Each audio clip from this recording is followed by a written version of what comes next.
Indigo आसमान पर राज कर रही है, पर सवाल ये है कि इसके को-फाउंडर्स ने इसे छोड़ा क्यों? आइए समझते हैं। भारत का एविएशन सेक्टर मुश्किलों भरा है, पर इंडिगो वो तो बस उड़ती ही चली गई। देखिए, 60% से ज्यादा मार्केट शेयर, मतलब भारतीय आसमान पर एक तरफा राज। और इसी सफलता ने कंपनी को इतना बड़ा बनाया, जबकि बाकी सब स्ट्रगल कर रहे थे। तो फिर वही बड़ा सवाल, इतनी कामयाब कंपनी को उसका बनाने वाला ही क्यों छोड़ गया? कहानी शुरू हुई थी 2006 में। राकेश गंगवाल और राहुल भाटिया, एक जबरदस्त जोड़ी। एक ऑपरेशंस के मास्टर तो दूसरा स्ट्रैटेजी का किंग। दोनों ने मिलकर इसे खड़ा किया।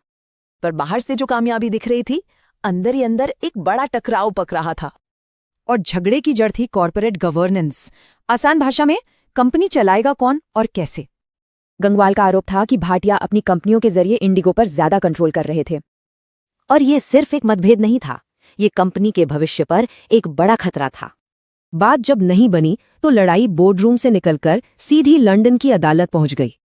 और करीब 2 साल बाद फैसला आया। ये गंगवाल के हक में एक बड़ी जीत थी।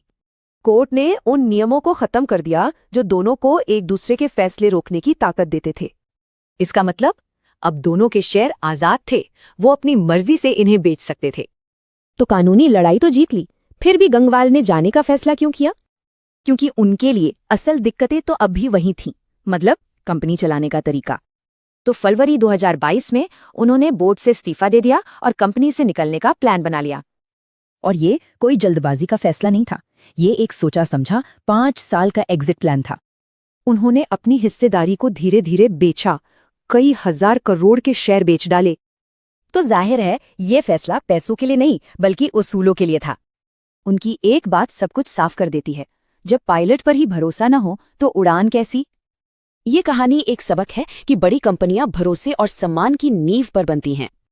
और आखिर में एक सवाल छोड़ जाती है, जब बनाने वाले ही एक दूसरे पर यकीन न करें तो बचेगा क्या?